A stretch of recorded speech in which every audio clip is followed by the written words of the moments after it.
All right, guys, maybe we can get started. So it's really an enormous pleasure to have Ashoke visiting us this week. And we'll be giving the Monday seminar also at our workshop on string amplitudes at finite alpha prime on D-instanton amplitudes in string theory. Take it away, Ashoke.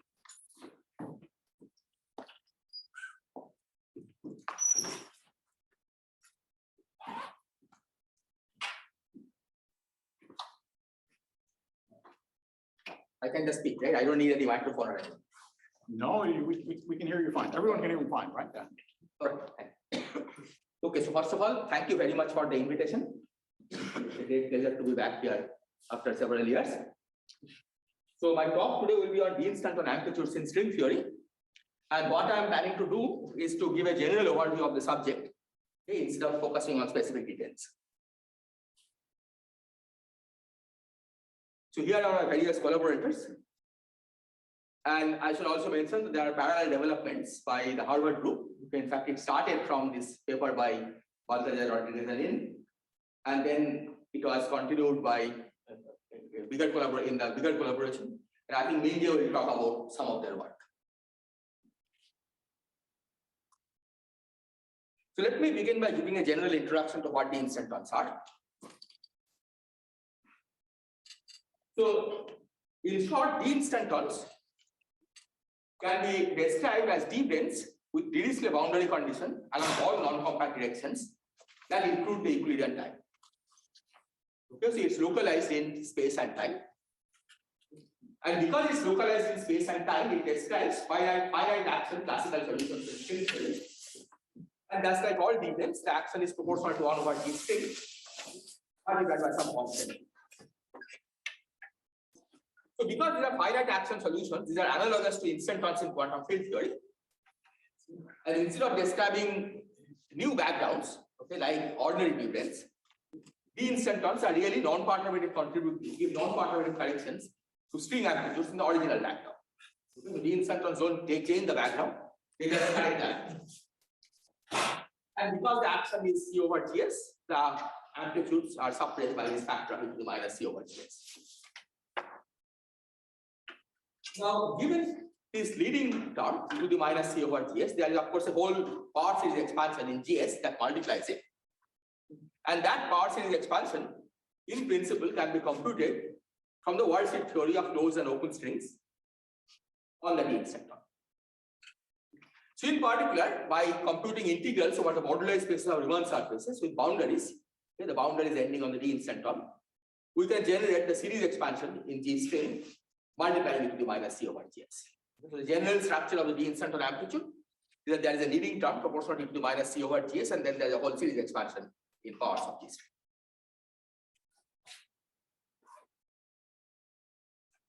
Now, let me first, before I describe the way to calculate the D-instanton amplitude, let me just address a general worry that people have about any non-perturbative correction in string quantum field theory.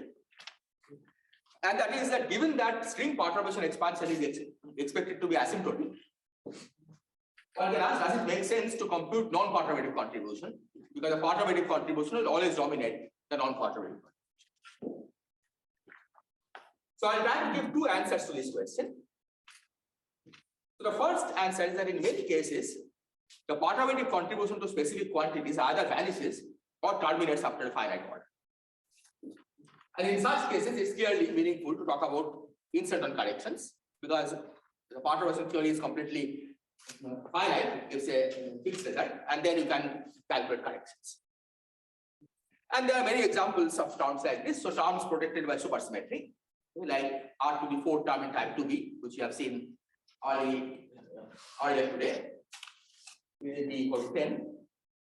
Then you can have type 2 string compactification on Calabi-Yau spaces, which give the n equal to 2 supersymmetric theories. And the moduli space metric has this kind of property. Okay, there is a finite set of perturbative corrections and then the instanton corrections, which you can compute. And an example is superpotential in n equal to 1 supersymmetric string theory and so on. In each of these cases, the D-instanton corrections are meaningful. These are all supersymmetric theories, but there are also non-supersymmetric examples that we can give. Okay, for example, the C equal to 1 bosonic string theory, which is a string theory in 2 dimensions. It has unitary violating amplitudes, but one can show that the unitary violation comes purely from D-instantons. Okay, so there again, the D-instanton amplitudes are meaningful because the perturbative amplitudes do not violate unitary. Okay, so if you want to know what is the leading unitary violating contribution, you have to look at D-instantons. And there is a close cousin of this, which is known as a C hat equal to 1 type 0B string theory. Here, there is a special kind of amplitudes, which you can call barrier penetration. Again, these kinds of amplitudes are induced by D-instantons. The perturbative contribution to such amplitudes vanish. So again, we can compute these using D-instanton physics. So this is one practical answer to this question, right? When the D-instanton corrections are useful. But there's another abstract answer one can give, and that is the following. The D-instantons describe non-trivial saddle points of string theory. And in particular, what the world-shift theory gives is a systematic perturbation expansion of the path integral along the steepest descent contour of this saddle point. So viewed this way, we can study this result of this path integral, okay, which is this genus expansion around the D-instanton background, independently of the perturbative contribution. Right? It doesn't matter if the instanton contribution is small compared to perturbative contribution. This has a meaning on its own. It does the integral around the steepest descent contour of the saddle point. And in fact, this has been used to test various dualities, where on either side we know the full non-perturbative description of the path integral. And one set of examples are these minimal string theories or C less than 1 string theories. Okay, the non-unitary series of this is not a completely well-defined theory. It's not clear how to define the integration contour, the path integration contour. Nevertheless, here in these non-minimal string theories on the so the dual description is matrix model. We can identify saddle points of this matrix integral, and one can compare the integral along the steepest descent contour around the saddle points to specific D-instanton contribution on the string theory side. And more generally, this kind of study would take light on resurgence in string theory, because resurgence essentially relates perturbative and non-perturbative contribution to the language. So these are the motivations as to why we want to study D-instanton amplitudes. Okay, one practical, one more theoretical. And even though we can study multi-D-instanton amplitudes, in this talk we'll just focus on single D-instanton amplitudes for simplicity. We assume that there is a single D-instanton and you want to calculate its contribution to various scattering amplitudes. Question? Yes. Why is it clear that 2 dual theories should have the same answer here? Should have the same answer here? Yeah, I'm talking about the place where you say that you can test dualities. Yeah, it's not clear, but it does happen. That if you take this non-unitary minimal series, on the matrix model side, there are the single eigenvalue instantons, and you can match instanton by instanton on the matrix model to the D-instanton contribution on the string theory side. But if it didn't match, would you say that the duality is necessarily wrong or not? Well, if we assume that these integrals do make sense, and the integrals along the steepest descent contour, then there must be some description of the integration of the along the steepest descent contour on the matrix model side to what we get on the string theory side. Right? You can say, okay, it need not be D-instanton steepest descent contour, but it should be it should have a meaningful answer, right? There is something that you can calculate on the matrix model side. You just specify the integration contour and you carry out the integral. Right? So, I mean, yeah, I think that's all I can say. I don't know whether there's any deeper understanding of this.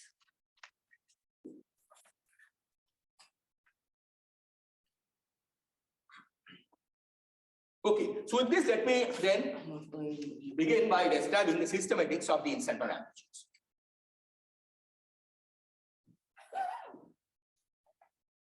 So the first observation is that the individual worldsheets with boundaries on the D-instanton do not conserve energy or momentum. And that's because the D-instanton is localized in space and time. So it breaks translation invariance. So you don't conserve energy or momentum. Okay, so individual worldsheets do not have energy momentum conservation. And this means that the disconnected worldsheets contribute even for generic values of external energy or momentum. Normally, if you are doing quantum field theory or even flow string theory, there are disconnected worldsheets and disconnected Feynman diagrams. But those you don't consider because for generic external momentum, right, those vanish because there is extra energy momentum conservation associated with each different component. But this is not the case for D-instantons. So even for generic external energy and momentum, we have to allow disconnected diagrams.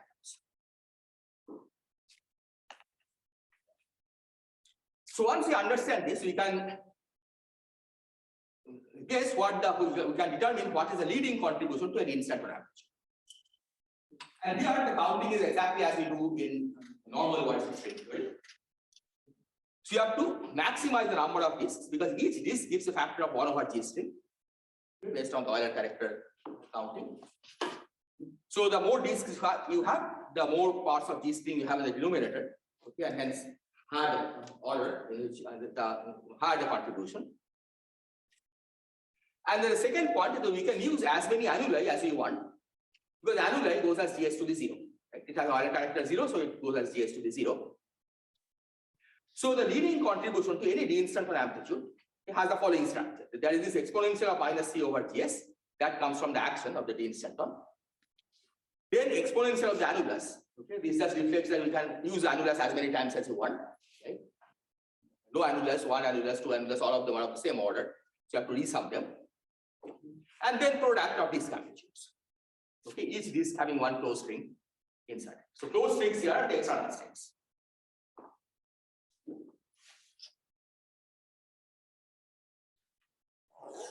When you go to next order in G string, okay, then there are more possibilities.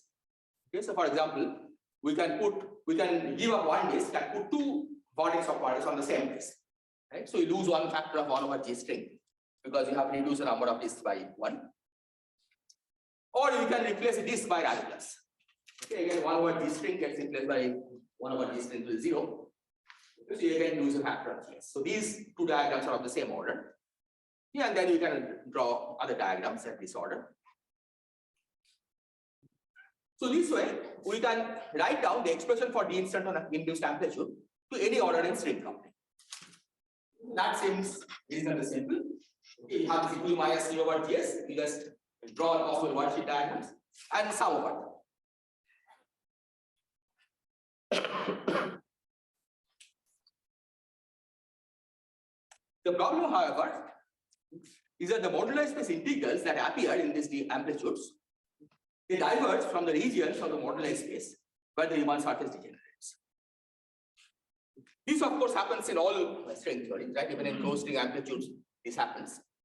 But for closed string amplitudes, okay, degeneration of Riemann surfaces we can deal with by analytic configuration or I epsilon prescription. There are various ways to deal with this.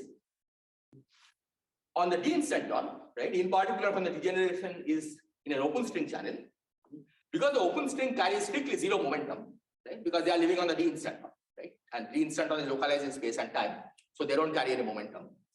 So there is no variable in which you can do analytic configuration. And so the expression, the formal expressions that we get from the worldsheet are all divergent. And here I have given some examples from the C equal to 1 bosonic string theory. Okay, this will be our main example that I'll be using to illustrate various techniques. So for example, the annulus partition function in C equal to 1 bosonic string theory has a structure like this. And you can see that both terms diverge from the t equal to infinity, right? This diverges exponentially and this diverges order. These 2-point functions in this theory is proportional to a finite piece, and then there is a divergent integral, as you can see, because this integral over y runs from 0 to 1 and y equal to 0, it gives a divergent result. Similarly, annulus 1-point function again is proportional to a finite piece plus a divergent piece. Right? This diverges both from the t equal to 0 end and the x equal to 0 end. So the key question then is, how do we make sense of these divergences? Okay, because without making sense of these divergences, we cannot get a finite result for this D-instanton amplitudes. And this is where it turns out that we need help of string field theory, and this is what I'll try to explain in the next few slides. Here, I think in Minjay's talk, you'll probably learn a little more about this.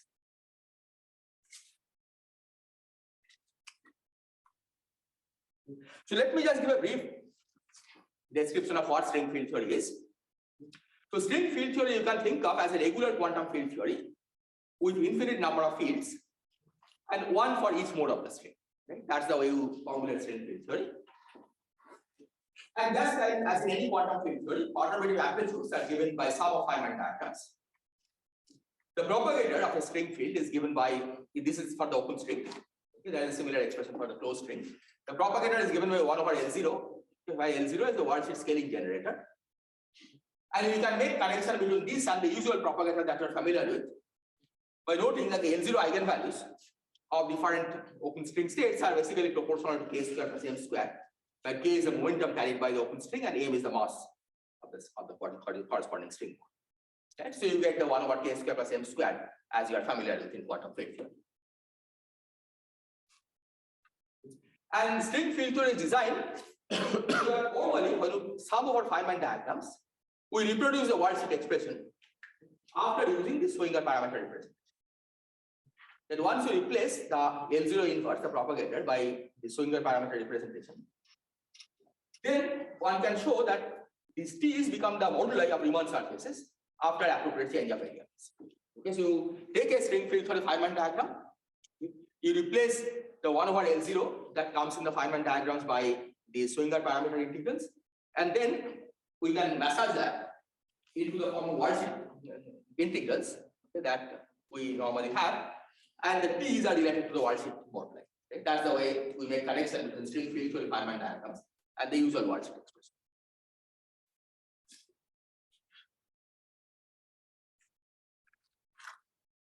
So now let's look at this expression a little carefully. So string field theory gives you L0 inverse. The worldsheet gives you this, right? Because these T's are related to the worldsheet, the parameters that we integrate over, those variables C and Y that we saw earlier, E, Y, P, etc.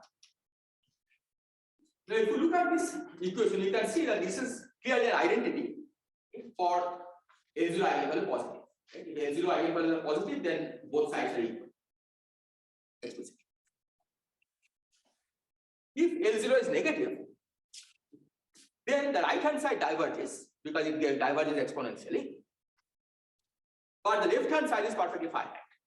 Okay, so the string field theory expression remains finite, but the worldsheet expression diverges. So you already see that string field theory has a little advantage here, because if you use the string field theory expression, then you get a finite expression for these divergent integrals. But the most problematic cases are the L0 equal to 0 states, because for L0 equal to 0, you can say that both sides diverge. Okay, so there string field theory directly doesn't help. Nevertheless, on the left hand side, we have an interpretation of what these divergences are. Right? Because on the left hand side, you see that these divergences mean that you are sitting on a pole of the propagator. And usually insights from quantum field theory tell us what to do when you have poles of a propagator. Right? When you are sitting on a pole of a propagator, then that means that you are doing something wrong. Okay, and quantum field theory usually instructs you what to do. If you encounter a situation that you are sitting on a pole of a propagator in a state. So this is the essence of why string field theory is useful for dealing with divergences in the integrals over the moduli spaces of Riemann surfaces. Okay, and I'll explain in the next few slides how exactly this is done.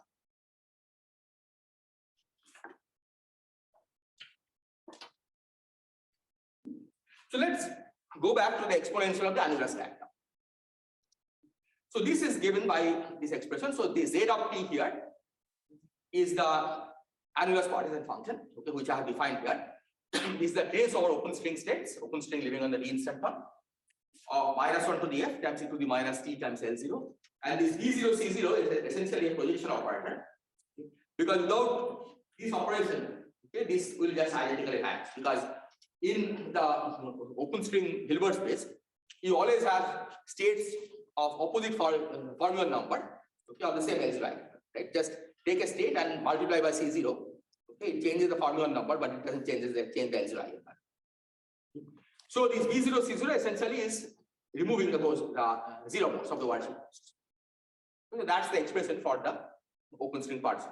Normally we don't see this because often we do use light cone gauge to calculate this annulus partition function. But if you are using covariant population, you have to insert this.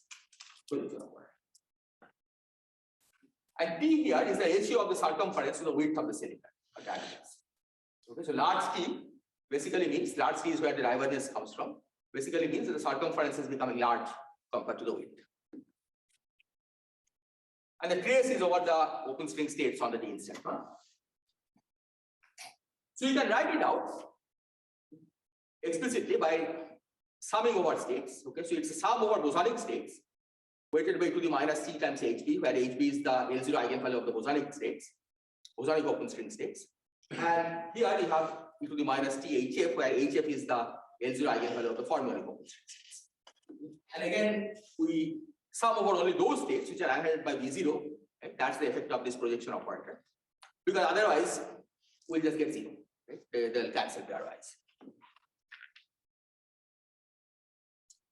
Now we see here that if either HB or HF is negative or zero, then this integral diverges from the T goes to infinity. Right? If it's negative, for example, it diverges exponentially.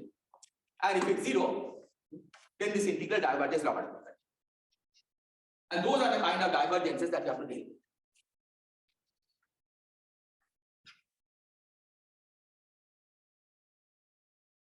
So let me now explain what is the strategy for dealing with the large divergence. Okay, as I said, we have to try to reinterpret this expression in the language of string field theory, and then we'll be able to figure out what to do about these divergences. So here, first, let's suppose that HB and HF are positive, so that there's no problem with divergences. But in this case, we'll just write and set a series of identities. Okay, so these are in fact exact identities. So this exponential I can write as a square root of HF over HB, because in the exponent we get half log of HF over HB. Right? That's what gives you this. Then 1 over square root of HB we can write as an integral over a bosonic mode, a Gaussian integral. Right? This will produce 1 over square root of HB. And HF I can write as an integral over a pair of Grassmann variables. Right, weighted by e to the minus HF times VRPM. And here I have written the expression for HF because even though we see that this gives you square root of HF, one can show that the HF always comes in pairs. Right? So the square root is always removed in the numerator, so that HF you can write as this integration over a pair of Grassmann vectors. So these are just identities as long as HB and HF are positive.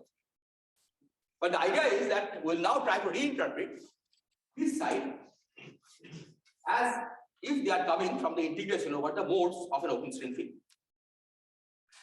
Now, open string field in this case is really a zero-dimensional field, right? Because D-instanton is localized in space and time. So the field is just a name, is just really like ordinary vectors that you are integrating. The breathing modes of the D-instanton, right? That's what you are integrating. So we'll interpret these modes psi b, uf, and vf as open string fields, and the exponent that appears like this and this. These are open string field are the open string field theory action in the Siegel gauge. Right? Why Siegel gauge? Because you have already imposed this condition.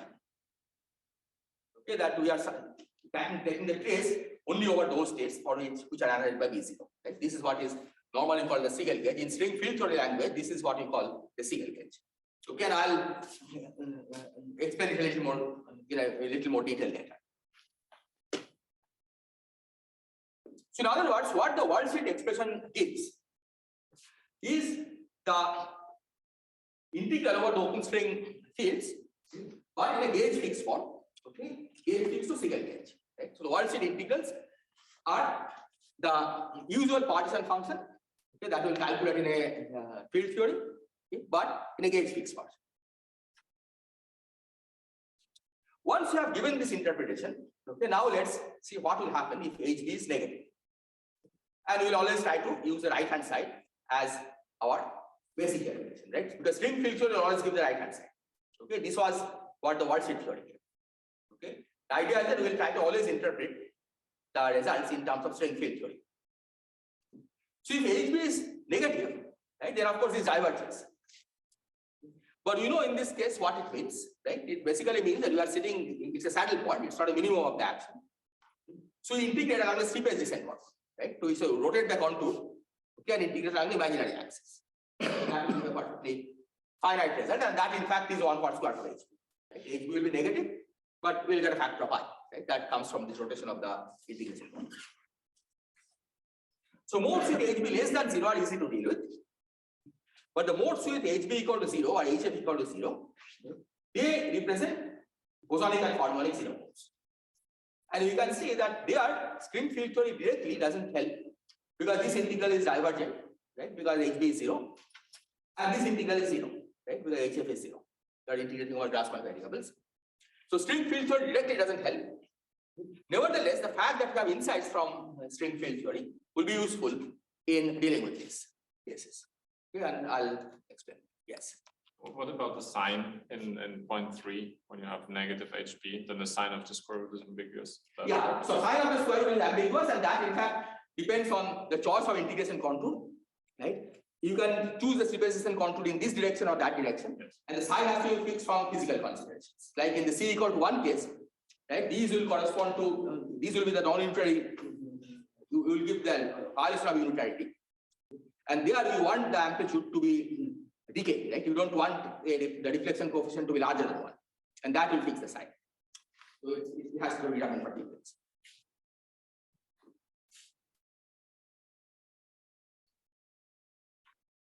So other questions? Okay, so let me now try to explain how to deal with these zero modes.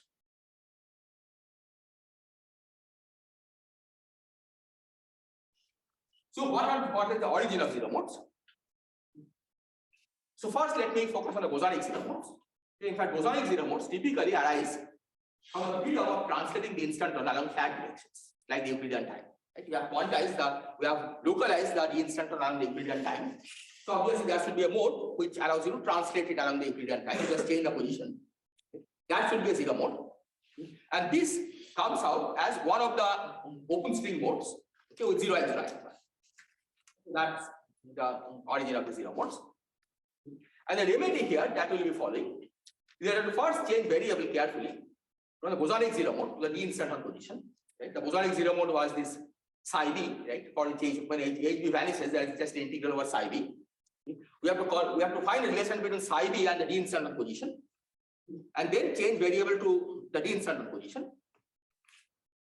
Once you have done that, then at the integration over y has to be done at the end, and this will basically produce the energy momentum conserving delta function.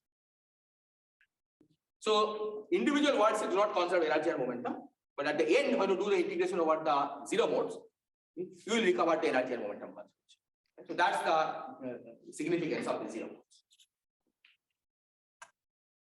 And if there are fermionic zero modes, right, there similar treatment is needed because there may be fermionic zero modes associated with broken superspace. Right? This is what happens, for example, in D-instanton in 10-dimensional type 2B string theory.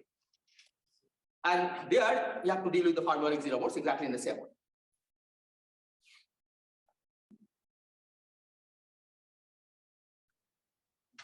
But now let me turn to a different kind of zero modes, okay, which you don't normally see in usual instantons in quantum field theory, for example.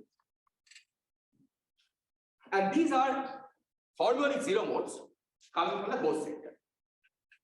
So you can see that these states, they are animated by B0, so they are in the single gauge, and they have N0 equal to 0. So these are zero modes. Now one can ask, what is the physical significance of these zero modes? Right? These are not associated with translation of anything. And it turns out that these can be interpreted as a result of wrongly fixing the U1 gauge symmetry on the instanton. And this is what I'll explain. But let me just say at the beginning that you can ask from the string field theory perspective, where did these modes come from? If you start with the gauge invariant classical string field theory, then only states of ghost number 1 are classical string fields. Right? So these shouldn't have been there. Right? This has ghost number 2, this has ghost number 0. But once you fix gauge to single gauge, okay, there will be further proper ghosts you have to introduce. And it turns out that these are the Fourier-Popov ghosts from corresponding to fixing the single gauge. Okay, so the origin of these zero modes is essentially from a ghost sector. From the string field theory perspective, these are the zero modes that are coming from the ghost sector.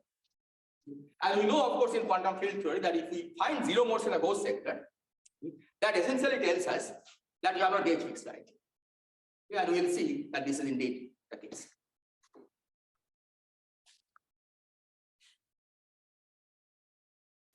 Okay, so let me then go back a little and consider the theory on a DP plane. Right? Forget about D-instanton right now. Okay, I'll ultimately will go back to P equal to -1, which is the D-instanton. Let's consider a theory, open string field theory on a DP plane. So this has a U1 gauge field, and so at least at the quadratic level, it should have a Maxwell action, right, which is here. But when we actually evaluate the open string field theory action, one finds that the action has one more term, and that is this phi is an auxiliary scalar field. This, in fact, is the mode, is this field that is associated with this thing. And you can see that this has a C0, so this is not in the single gauge. But in the gauge invariant version, of course, you don't gauge fix. Okay? So this rate should be included. So the full gauge invariant string field theory action takes this form. Now, of course, you can integrate out phi, right? Phi is an auxiliary field, so you'll get the Maxwell action, but let me just keep it like this because this is what string field theory gives us. And here we can also work out what the string field theory gauge transformations look like. Okay, we find that the gauge transformation of mu is the standard one, and associated there is the gauge transformation of phi.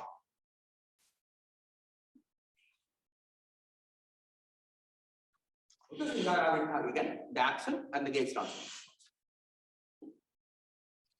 Now, when you fix single gauge in string field theory, that basically means that any state that is not analyzed by C0, you set to 0. Right? And you see the phi is a mode that is out of the single gauge, right? Because it's not analyzed by B0. So single gauge corresponds to fixing the gauge to phi equal to 0. Okay, so we fix the gauge to phi equal to 0. Then we can see that these two terms combined to give you the standard Laplacian. This is the Feynman gauge kind of term. And then you of course have to introduce hosts because you have gauge fixed. And Jacobian, okay, is this determinant of the Laplacian. Okay, so you get the host action is the CU box. So this is the story for DP plane. Now let's ask what happens on D-1, on D-instantons. On D-instanton, of course, there is no AB, right? Because there is no edge. And all fields are X independent. So this quantity that you see here is a 0. And this is the origin of the ghost zero modes. Okay, one can identify that this is exactly the reason that you are getting ghost zero modes on the D-instanton. Okay, because U and V has no kinetic term. Now we can go back here and ask what is wrong, okay, what we are doing wrong, and we can clearly see that the single gauge that we fixed at phi equal to 0, that's perfectly good on a DP plane, but on D-1 plane, then it's not a good gauge choice because delta phi is 0 on a D-1. Yeah, and you cannot gauge fix something which doesn't gauge transform. So this shows that the ghost zero modes are arising because you have done a wrong choice of gauge fix. Somehow the world-shift theory is versatile. Okay, so it tries to fix gauge at one go for all DP planes, and it succeeds most of the time, except that for D-1 plane, like what the world-shift does is not the correct thing to do.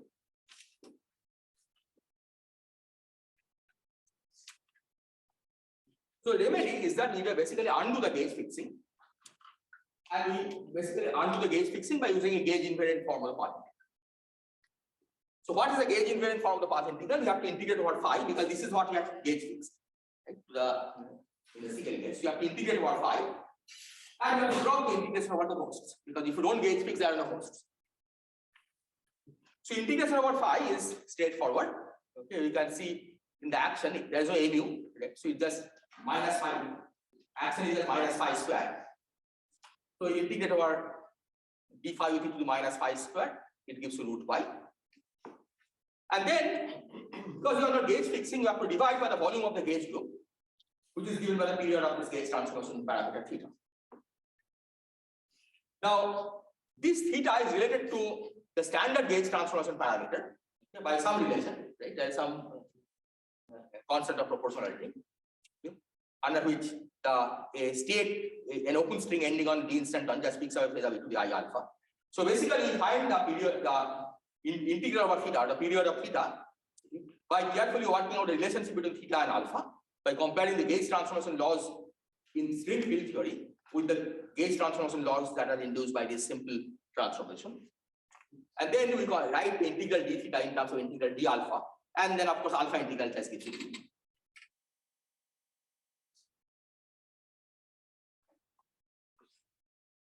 So let me illustrate this in the context of C equal to 1 boson extension. What do we get there? So here the worldsheet theory has a scalar x that describes time direction. Okay, Liouville field, which I'll call chi L, which has central charge 25. So the total central charge is 26. Right? It's really a critical, from that point of view, it's a critical strength theory. So this Liouville direction describes phase direction with potential, and it has a standard DC ghost system with central charge minus 26. And this theory is known to have a kind of instanton, the what are called ZZ instantons. They correspond to D-instanton boundary condition on the X as well as the chi. Okay, and its action is 1 over GS in appropriate normalization of GS.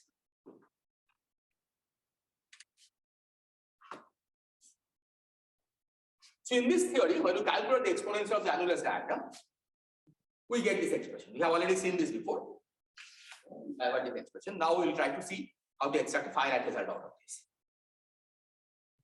So first of all, the e to the t we can identify as having a state with hb equal to -1, because the exponent typically was e to the minus hb times t. Okay, so this has a state. This means that there is an open string state with hb equal to -1. So this we deal with by slippage descent contour. So in the path integral representation, we get contribution of 1 over square root of hb, which is I. This -1 that you see is a result of one bosonic zero mode that is associated with the translation along X, and 2 fermionic zero modes from the ghost. So these have to read out by looking at the spectrum. Just -1 itself will not tell you what these modes are. Right? You have to look at the open string spectrum and see where it's coming from. So we know how to deal with each of these, right? The translation zero mode you have seen how to deal with, and the fermionic zero modes also we have studied. So let me now give the result. So the contribution from the translation zero modes, okay, is just integral d psi b over square root of 2 pi. And as I said, what we have to do is to find the relationship between psi b and the actual position of the d-instanton along the x direction. Why? And this is done by comparing how psi b couples to a y shift here, and how y couples to y. So for example, the coupling of y, right? Suppose we have some d-instanton, right? At position of y. What is the y dependence of the amplitude? It will simply be to the I times the total energy that all the states carry. Right? This is just a standard Fourier transform. So we have to find this coupling. Okay, so this tells us that for small y, the coupling should be like I e total. And then what you do is that you take the psi b vortex operator and couple it to a worldsheet with closed strings inside. Okay, and you see what the corresponding amplitude is, and compare with this amplitude, which is I times e total, and that tells us the relationship between psi b and y, and this is what I have written.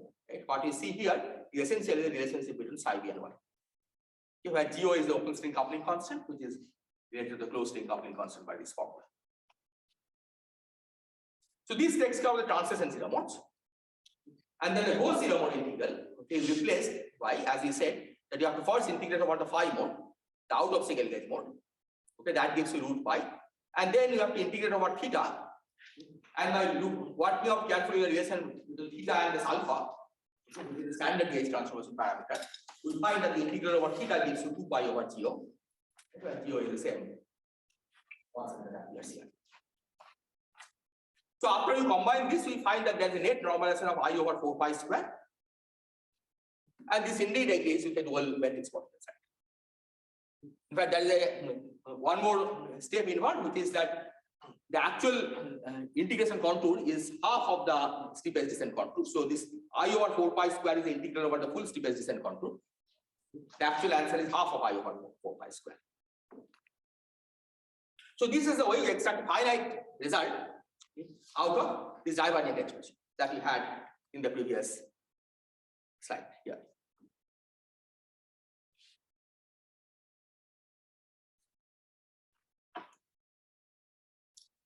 Now divergence of course doesn't stop here. Okay, they appear also at higher order calculation. So for example, this 2-point function has divergences from the region where one vertex of water approaches the boundary.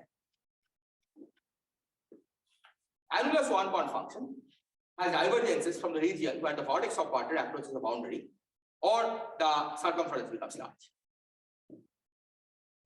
And all of these divergences can be associated with zero modes or tachyons in the property.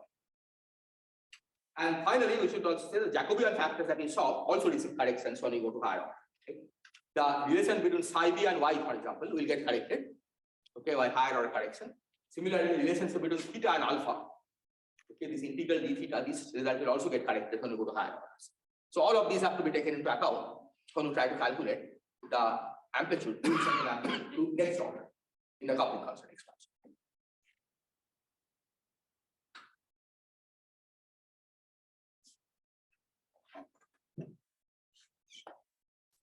So here is the general strategy that we follow.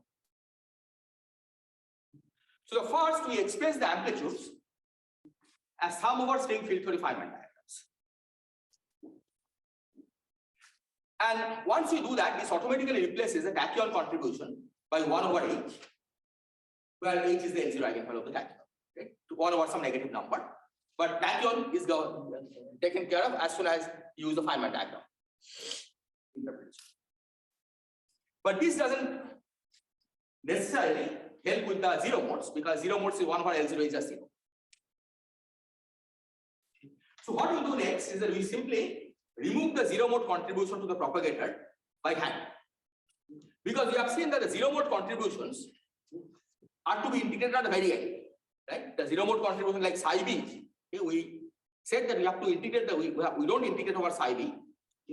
In the intermediate stage, we keep psi b, we write psi b in terms of y, and the y integral has to be performed at the very end of the calculation. So we don't deal with the zero modes by using Feynman diagrams. So once you have written it as a string field for the Feynman diagram, we simply look at the individual propagator, and whenever you see 1 over 0 from the zero mode, we just subtract it out. Okay, and it's completely unambiguous because you have fixed a string field.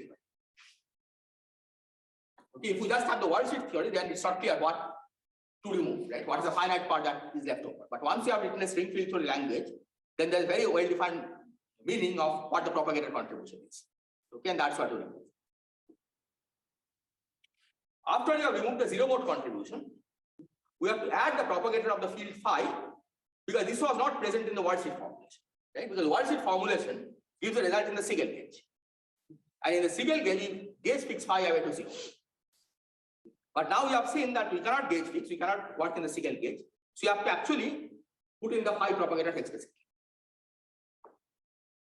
And then you have to finally account for the corrections to the Jacobian factors.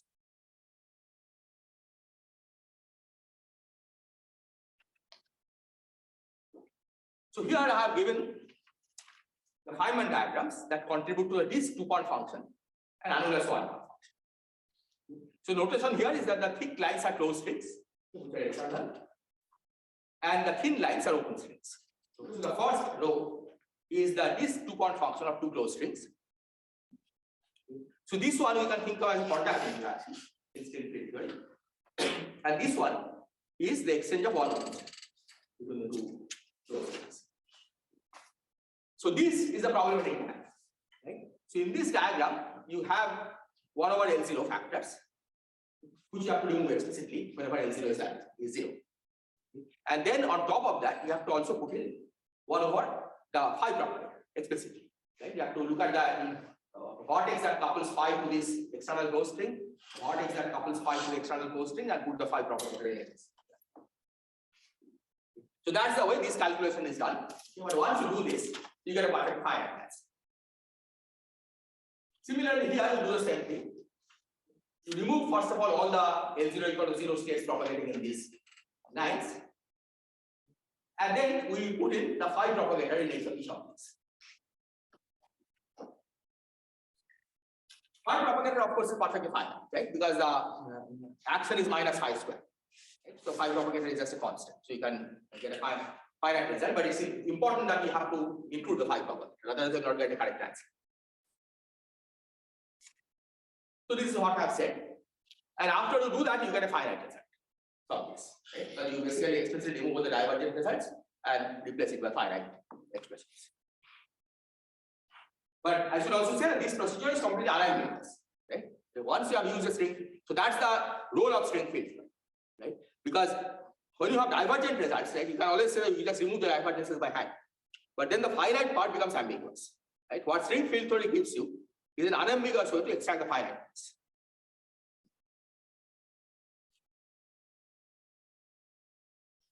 Okay, so here I have given some results in C equal to 1 bosonic string theory. So we have already seen earlier that the worldsheet theory gave this 2-point function to be this. So this is divergent from the y equal to 0 a, as you can see. And those divergences you can actually relate to the existence of cations or zero modes in this propagator. And once you know how to deal with the cations and zero modes in this propagator, you can extract a finite result of that. Similarly, the annulus 1-point function, you have seen had this expression, which again diverges from the b equal to 0 n and x equal to 0 n. The b equal to 0 n essentially when this loop becomes, there is an Onsen state propagating in this loop, so what n0 goes to 0 in this loop. And x equal to 0 is when you have a massless state zero mode propagating in this loop. But once you run the machinery of string field theory, you can get a completely finite answer from this. So this function, for example, becomes this finite piece, this remains unchanged, and this divergent piece gets replaced by a term like this. And the annulus 1-point function is replaced by a term like this. So that divergent piece. Here lambda is an arbitrary constant parameter that labels string field theory. So this lambda enters in the analysis based on string field theory. In fact, there are many other parameters that string field theory has, all those cancel, but lambda remains. And I'm going to say in the next slide what happens to lambda. But the idea is that these different values of lambda should correspond to different string field theories which are all related by field derivatives. So that shouldn't affect any final result. Okay, and we will see that indeed it doesn't affect the final result. So once you have gotten these 2-point function and the annulus 1-point function, we can put things together to calculate the amplitude for n external closed strings of energies omega 1 to omega n. So this, let me go back to the diagram that I had shown earlier.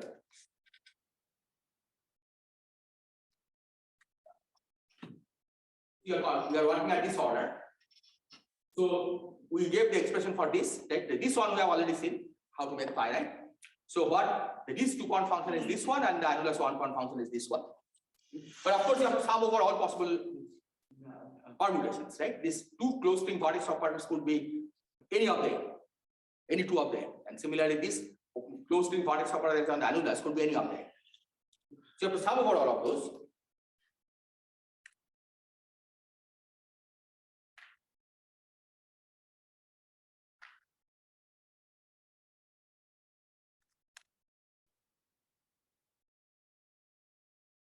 So and once you sum over all of those, one can show that the final answer for any amplitude is given by this combination. Okay, where f and g are these functions over here, and you can easily convince yourself that in this combination, the lambda dependence drops out once you include the energy conservation. Okay, the final result, of course, is energy conservation. So this lambda dependence indeed drops out, which is as one should have expected, because lambda, change of lambda is just a redefinition of string field. Yeah, that shouldn't affect any physical experiments.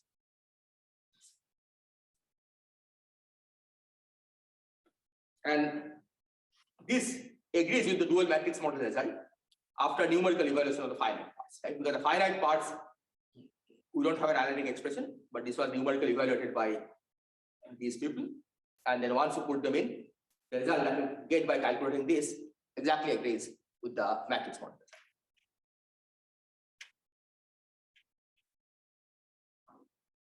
So let me now summarize by saying that when the result is known from a dual description, this procedure in fact produces the correct result in all cases that have been studied. And here are some examples. Especially the first 5 of these are where the dual result, the result was known from a dual description. And in these cases, we always find that the results of direct D-instanton calculation agrees with what the dual model, the duality predicts. Right? So for example, here in these cases, you have the matrix model, C equal to 1 and C less than 1 both are extreme duality. Here you have S duality. Okay, this in fact we saw in the morning, the instant series. Here the result was known from earlier one by many people. Okay, what kind of corrections you should have, again based on S duality and reverse symmetry. Here the result was known from the matrix model. Now here the result is not known. Right? So this is an n equal to 1 supersymmetric compactification. That we are trying to do on can have all 3 orient folds. Okay, here there is no independent calculation of the D-instanton correction, but we basically applied our technique and got the coefficient out. Okay, what is the precise coefficient of the D-instanton corrections. And finally, this is still an ongoing work. The sine Liouville deformation of the C equal to 1 both are extreme. Here the dual description is somewhat, it's not completely settled. And our hope is that by studying the instanton corrections in this, we'll be able to settle what the real matrix model dual description of this is. Okay, so here I have one slide on sine Liouville deformation. So basically what one does here is that you compactify the Euclidean kinemates on a circle of radius r. Then you deform the word shift theory by sine of x over r times raised by appropriate Liouville field, Liouville operator. So the total, the dimension is dimension 1, 1, 1. Sorry, dimension, yeah, 1, 1. And so given this, on the string theory side, in fact, the D-instanton corrections can be studied for small lambda. Right? This is straightforward because we have understood how to do D-instanton calculation. So the string theory side of the calculation in this case is settled. What is not quite settled is what is the dual description. Right? There are some proposals of what the dual free-form description of this theory is by these authors, and we are still trying to check. And this probably may be of some interest because this sine Liouville is also supposed to be related by, at least it has been conjectured to be related to the two-dimensional black hole by various dualities. Okay, so this could be of interest for various reasons. But we are hoping that we will at least be able to settle the dual description of sine Liouville theory by doing this comparison. This is a momentum mode, not a winding mode. Yeah, this is a momentum mode, but you can then do a T-duality to relate to winding mode. Yeah, so you are doing the momentum mode.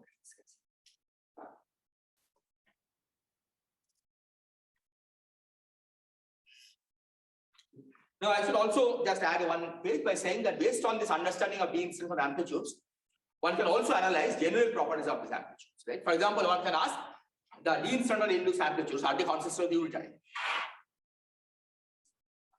We know the perturbative string amplitudes. Okay, there are arguments as to why they should be unitary. Right? What about D-instanton induced amplitudes? And the result that one finds is basically that the only source of unitary violation is in the imaginary part of the exponential of the annulus partition function. Okay, which basically means that if there is a tachyon in the spectrum, then there is a possibility that you will get a unitary violating amplitude.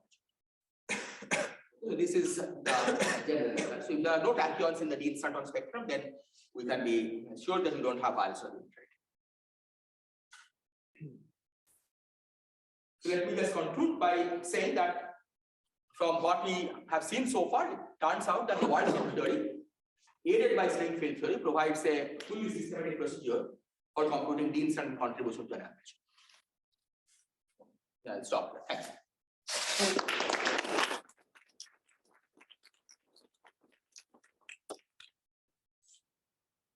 When you integrate over only 1/2 of the steepest descent contour, is that because you believe that the matrix model calculation does that?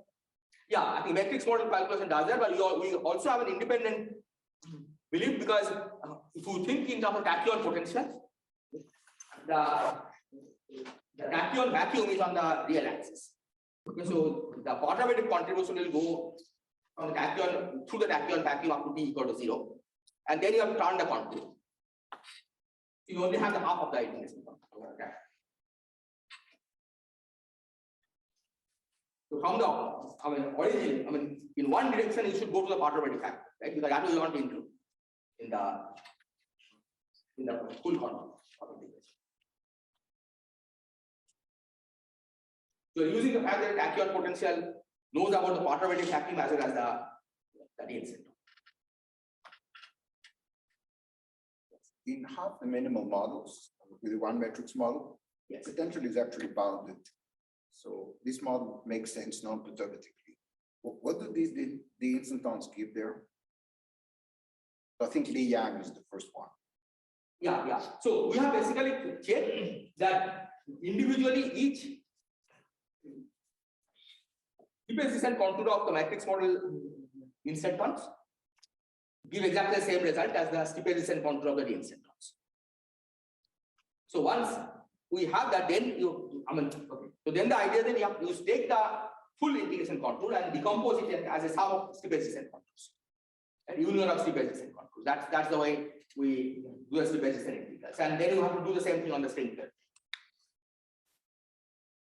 But there should be a difference between M odd and M even. Yes. The physics is completely different. I know. How do you see it in your computation? Well, because we are doing the calculation on each D-instanton separately. Right? Because we do the calculation for the steepest descent contour of D-instanton. What you are saying is that the actual potential is bounded in one case and not bounded in the other case, right? So that depends on what the full integration contour is.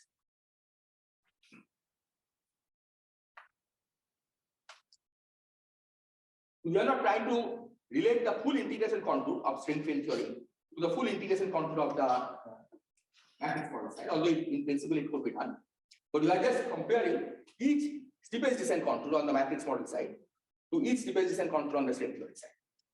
Here, the fact that the potential is bounded or not, it doesn't make any difference. Because starting from the instanton, from the saddle point, you are always going down. The action is always going down. Right? So it's a particular well-defined integral, irrespective of whether the potential is bounded or not. So that's what you compare. That instanton by instanton, you compare the steepest descent contour. But do you see anything in the neighborhood of this D-instanton on the worldsheet side, which tells you that there's a difference between M even and M odd? On the matrix model side, I see the difference. Yeah, that requires knowing the global structure of the potential. I think in principle it should be possible. If you know the full tachyon potential, for example, by studying the tachyon potential on a given D-instanton, you probably will be able to see that on one side is unbounded from below. But that you haven't done. Right? This just tells you how to do the steepest descent contour integral. But it is certainly possible that the string principle knows about the tachyon potential. So one can in principle examine the tachyon potential and see whether the potential is bounded.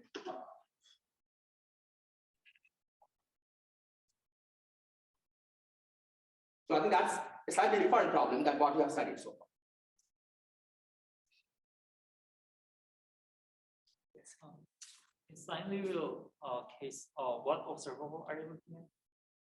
In sine Liouville, Yeah. there's a partition function. Right now, there's a partition function.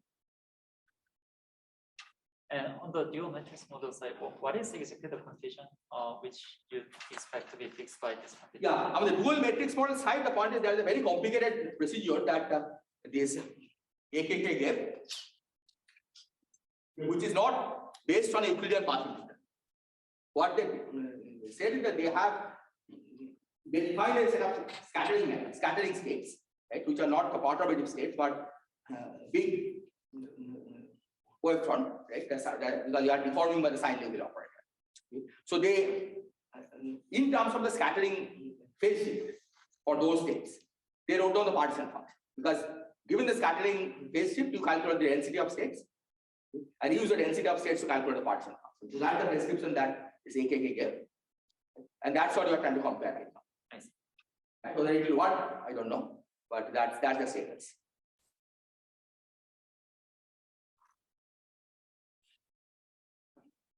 It might seem funny to someone who thinks that string theory is an S matrix theory, that you have to talk about string field theory to fix something.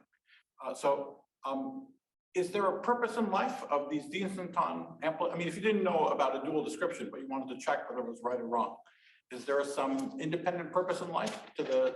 Yeah, I guess that Would the theory be non-unitary or something? Are they fixing something up that you can check it's being fixed up correctly? Oh, you mean without the D-instanton, so that things will go wrong? Yeah. What goes wrong if you didn't have it? I presume the theory may not be researched, right? I mean that the resurgence may be something that requires D-instanton contribution.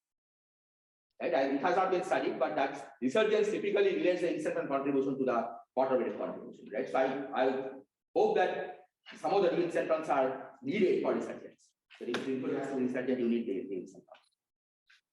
Then if you didn't, but then something would screw up. Unitarian, something would screw up. There should be some. What physical thing would screw up if you? Usually they say that the series is not Borel summable. Right? Yeah. Borel transform, there is a singularity.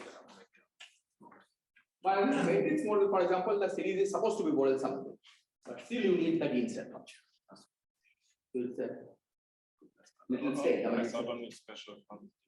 Yeah, because it's like you have this inverted harmonic oscillator potential, but in principle you could just make this infinite well, right? At the origin. Quantificatively it will be exactly the same physics. Right? But non-quantificative computation will be different. There will be no tunneling. But somehow that's not what the string theory is. Right? String theory really sees the inverted harmonic oscillator potential. Yeah, so I don't know what would have gone wrong, for example, if you tried to drive the matrix potential with that property, right? That it just start being Just to kill the tunnel. To kill it, yeah. yeah.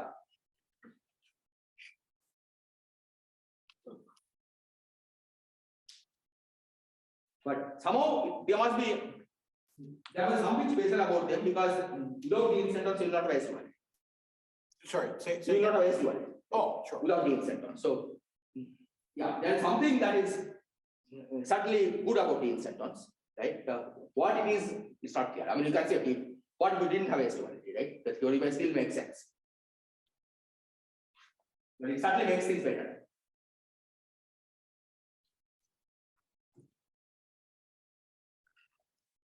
Any other questions for Ashoke?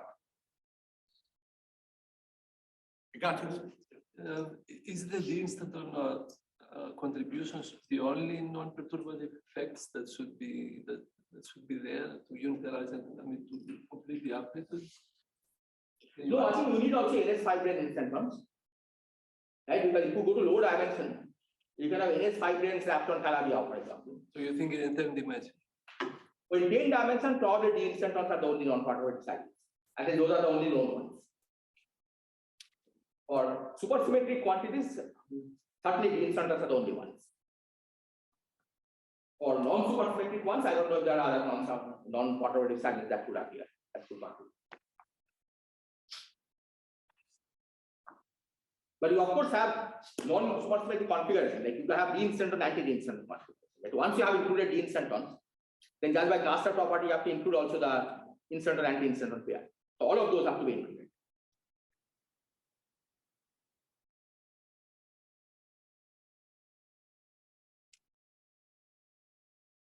Any other questions? If not, I'll remind all of our visitors that we have tea in Fold Hall until a little after 4, and cookies. So please enjoy. And let's thank Ashoke again for a wonderful.